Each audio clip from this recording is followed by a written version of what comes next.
Oui, très heureux de vous retrouver comme chaque lundi sur Africa 24 pour le magazine du football. Pendant 52 minutes, vous allez suivre le sport africain avec nous et puis nous ferons un détour bien sûr en Europe et puis un peu partout dans le monde. Nous irons même au Qatar.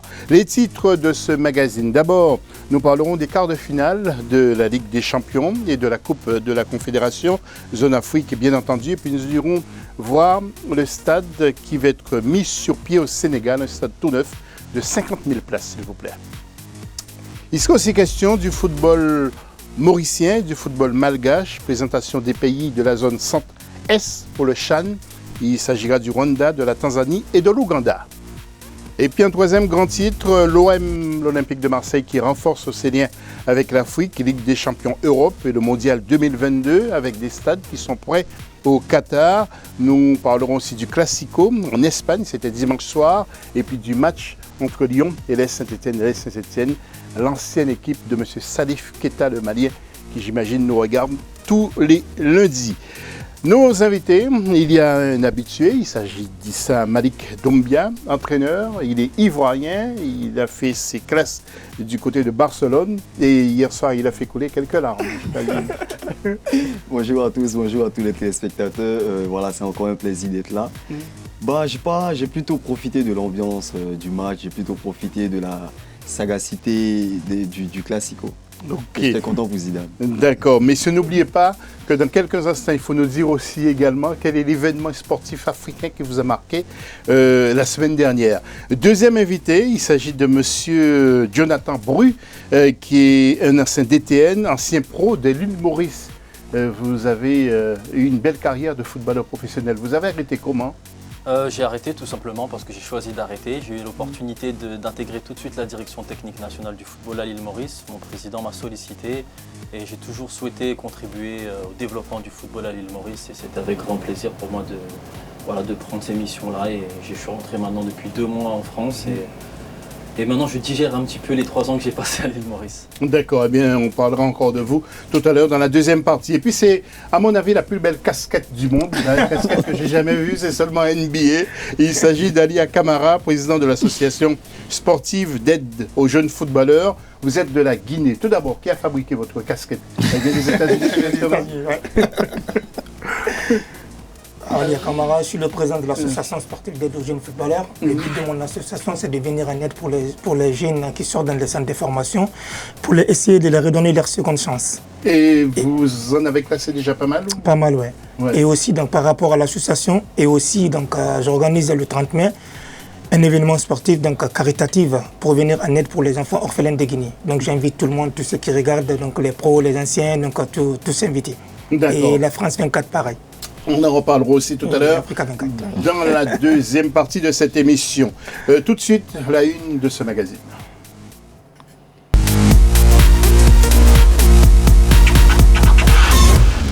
Alors, messieurs, quel événement qui vous a marqué en 2 mots sur le plan de l'actualité africaine la semaine dernière ou ces derniers jours? En 2 mots. Moi, ce qui m'a marqué rapidement, c'est la construction du nouveau stade au Sénégal. Je pense que c'est très très bien et ça montre que nous accordons encore beaucoup plus d'importance au football en Afrique. Jonathan?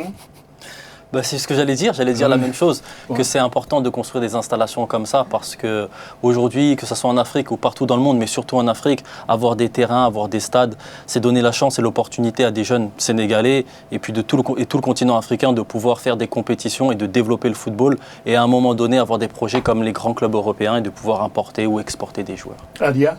C'est un exemple pour tous les pays africains, donc de suivre le Sénégal là. Et aussi, ce qui m'a marqué aussi par la victoire de Orea, le club de cœur de mon quartier, de ma commune. Donc, voilà. D'accord, on y revient aussi tout à l'heure. D'abord, nous allons évoquer ces quarts de finale de la Ligue des Champions. Le point avec la rédaction signée Victoria Sedj. Les quarts de finale allés de la Ligue des Champions de la CAF se sont joués les 28 et 29 février. 8 équipes au total se sont affrontées. Vendredi 28, le club égyptien, le Zamalek, a terminé sur un score victorieux de 3 buts contre 1 face à l'AS Tunis. Le Raja Casablanca et le TP Mazembe se sont affrontés ce même vendredi. Match qui a vu le Raja l'emporter 2-0 sur son adversaire. Samedi 29 février, Al-Ahly et le Wydad Casablanca ont supplanté leurs adversaires respectifs, les Mamelodi Sundowns et l'Étoile du Sahel, sur le même score de 2-0. Tout reste à jouer dans ces quarts de finale, dont la manche retour est prévue les 6 et 7 mars 2020. On peut dire que c'était sans faute pour les pays du Maghreb, Malik? Ils ont été vraiment à la hauteur. Je regardais leur vision hier, ils ont vraiment été à la hauteur. On sent un développement, surtout au niveau tactique, dans le déplacement des joueurs. On sent vraiment qu'il y a beaucoup plus d'harmonie dans leur jeu. C'est dommage parce que je pensais que le TP Mazembe pouvait faire un bon match. Mais après, l'équipe est arrivée. Et voilà, c'était pas la réalité du terrain. Mais bon, j'attends vivement de voir les matchs retour. Et justement, nous allons voir le tableau. Jonathan, vous allez également nous donner votre avis sur ces résultats. Jonathan, Al-Ahly Mamelodi Sundowns 2-0. Même score pour Raja Casablanca face à TP Mazembe 2-0. Zamalek qui écrase Espérance de Tunis 3-1. Et victoire de Wydad Casablanca face à l'Étoile du Sahel 2-0. Les équipes du Maghreb vraiment se portent très bien. Les équipes du Maghreb se portent vraiment très bien. Ce n'est pas seulement depuis cette année. Quand on constate la compétition de l'année dernière, 2018-2019, on voit que c'est souvent les mêmes équipes qui reviennent dans ce dernier carré, à ce niveau de la compétition. Il y a l'Espérance de Tunis qui a fait un résultat qui est tenant du titre, qui a fait un résultat qui est un petit peu compliqué parce que 3-1, c'est sévère par rapport à la physionomie du match, mais je pense qu'elle va vraiment réussir à renverser la situation face aux Zamalek sur son terrain au retour. Et puis pour parler des autres équipes, quand on parle du TP Mazembe, c'est vrai qu'elle a fait un résultat où elle a perdu 2-0, mais c'est aussi une équipe qui est importante en Afrique, qui a déjà remporté la compétition, donc il faut quand même se méfier des matchs retour. Exactement, et puis rien ne va plus du côté du Zamalek. Il semblerait que les joueurs ont fait grève à l'entraînement ce dimanche pour une question d'arriéré de loyer. Votre point de vue sur ces résultats de la Ligue des Champions, ça vous passionne aussi? Oui, ça me passionne très bien. Je ne regarde pas beaucoup, mais ça me passionne très bien parce que je suis surtout cette année, ils ne sont pas qualifiés, Orient, des clubs. Voilà. Et là, donc, pour les clubs maghrébins, donc, je pense que sont plus d'avantages par rapport à des clubs. Au club des autres secteurs. Parce que par rapport au niveau des structures, moi je parle par rapport à ça au niveau des structures, donc au niveau des joueurs, donc ils peuvent prendre des joueurs aussi en Europe pour venir s'intégrer dans leur équipe financièrement, donc ils sont mieux placés donc, par rapport aux autres pays. Quoi. Exactement. Nous allons changer de coupe et cette fois nous allons parler de la Coupe de la Confédération. Voyons tout d'abord le résumé de ces quarts de finale. La Coupe de la Confédération nous a encore réservé quelques surprises avec la victoire à l'extérieur des Égyptiens de Pyramide face à Zanaco de la Zambie 3-0. Écrasante victoire d'Hassania Agadir devant les Libyens d'Al-Nasr 5-0. De partout, c'est le score entre Al-Masri et RS Berkane qui aura l'avantage sur son terrain au match retour. Et enfin, les Guinéens de Horoya ont été chercher un bon résultat à l'extérieur. 1-1 face aux Nigérians d'Anyamba. Les matchs retour des quarts de finale de la Coupe de la Confédération sont prévus ce dimanche 8 mars.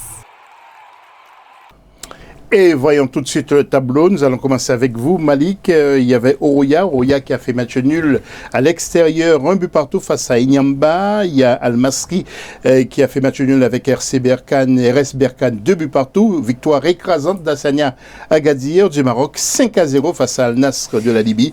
Et puis victoire de Pyramides face à Zanaco, 3-0. Malik, quelques mots avec ces résultats? Ils n'arrêtent pas de nous surprendre les pays maghrébiens, disons les clubs maghrébiens. Moi, je suis pas. C'est vrai, c'est de bons résultats et tout. Mais après, quand je vois Enyimba, par exemple, avec Horoya, je vois que c'était un match serré. Mais par contre, je sais pas, mais je suis un peu, je suis susceptible que voilà, il y ait des changements dans les matchs retour, que ce soit dans la Coupe de la Confédération comme la Ligue des Champions, parce que là, cette victoire écrasante par exemple de Hassania Agadir, c'est incroyable. Mais après, cette équipe a une structure énorme. Ils ont de bons talents, ils se reposent aussi sur le centre de formation. Et pour moi, c'est la base. Les meilleures années du Barça ont été lorsqu'ils ont fait confiance à Sergio Busquets, à Pedro, à Sergi Roberto, à Piqué, et ainsi de suite. Parce que c'est des joueurs qui jouent avec le cœur, c'est des joueurs qui jouent passionnément et ils essaient de retransmettre ce qu'ils ont appris durant les années inférieures. Donc c'est une belle démonstration pour dire qu'il faut compter sur les plus jeunes. Alia Camara, un mot. Oroya est quand même là, hein, un but partout. Oui, Oroya est quand même là, un but partout. Donc je pense que c'est un bon score pour eux. Et au match retour, donc on fera tout pour gagner. Et puis voilà. Et Jonathan, un dernier mot sur cette Coupe de la Confédération. Sur la Coupe de Confédération, on voit que les équipes qui sont bien parties, hein, notamment Pyramide, donc, qui s'affiche comme un candidat, un vrai candidat. Ouais, donc, sérieux, ouais. Je pense qu'elle a déjà fait le nécessaire pour le match retour. Hein. Tout à fait. On va suivre ça de très près pour le match retour parce que les matchs retour sont prévus déjà le week-end prochain. Quelques infos avant de partir au Sénégal, malgré une élimination précoce avant même la fin de la 5e journée du championnat du tournoi féminin de l'UNIFAC, Union des fédérations du football d'Afrique centrale. La République centrafricaine s'est affirmée comme une valeur montante du football féminin. Donc attention, équipe à suivre, donc équipe féminine de la République centrafricaine. N'oubliez pas, on vous avertit donc sur Africa 24. Nous apprenons aussi que le franco-ivoirien Eddy Niaoré va quitter Amiens pour être prêté dans le club chinois de William Zal. Donc sachez que c'est à cet endroit que l'épicentre de la pandémie du coronavirus a démarré. Et William Zal, ville de 11 millions d'habitants, c'est une mutation assez curieuse quand même. Et puis depuis son arrivée à la tête de la Mauritanie, Corentin Martins va effectuer une longue tournée avec la sélection en vue de se qualifier pour la CAN. Et puis la capitaine Tabitha Chawinga a été nommée personnalité sportive du Malawi pour l'année 2019. Et puis une toute dernière info, avant de partir au Sénégal, on connaît les dates des éliminatoires de la CAN féminine 2020. La CAF a confirmé, donc le premier a lieu entre le 6 et le 14 avril. Ensuite, le second tour, 1er au 9 juin, c'est ça, le 1er au 9 juin. Et à l'issue de ces deux tours, les 12 qualifiés seront connus pour le tour final en novembre. Direction le Sénégal, le président de la République, Macky Sall, a procédé ce 20 février 2020 à la pose de la première pierre qui marque le lancement des travaux du stade du Sénégal de Diamniadio. J'espère que je n'écorche pas le nom, qui va coûter 156 milliards de francs CFA, sujet d'Eladji Diaye.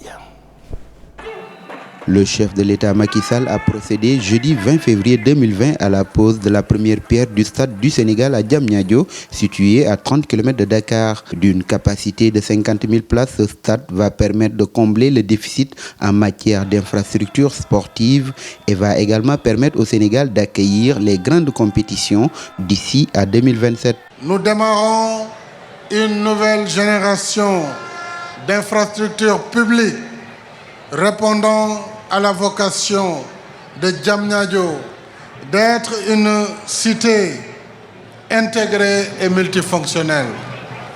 Ce stade, j'ai eu l'ambition de le réaliser au lendemain du match Sénégal-Pologne en Coupe du Monde au Spartak Stadium de Moscou. Cet ouvrage ultra-moderne inclut également 2 stades d'entraînement dont l'un est équipé d'une piste d'athlétisme et d'une seconde tribune de 2000 places. L'ensemble entièrement alimenté par une centrale d'énergie solaire autonome développant une puissance de 2 MW. Ce jeudi 20 février 2020 est à n'en pas douter un grand jour pour le monde du football, le monde sportif et plus encore pour toute la jeunesse sénégalaise, avec ces cérémonies de pose de la première pierre du stade du Sénégal. Dans cette nouvelle ville de Diamniadio, porte d'entrée de notre pays dans l'ère de la modernité et du développement. Ce stade, qui devra accueillir les Jeux Olympiques de la jeunesse 2022, conforme aux normes de la FIFA, va coûter plus de 156 milliards de francs CFA et les travaux vont durer 17 mois. Ce stade de nouvelle génération se classera parmi les stades les plus performants du continent. Voilà ce stade de Diamniadio. Donc vous l'avez vu, vous avez vu le président de la République, mais aussi le président de la Fédération sénégalaise de football, Diamniadio, qui est à une trentaine de kilomètres de Dakar. Voilà pour l'essentiel de la première partie de cette émission. À tout à l'heure pour la deuxième partie avec nos invités.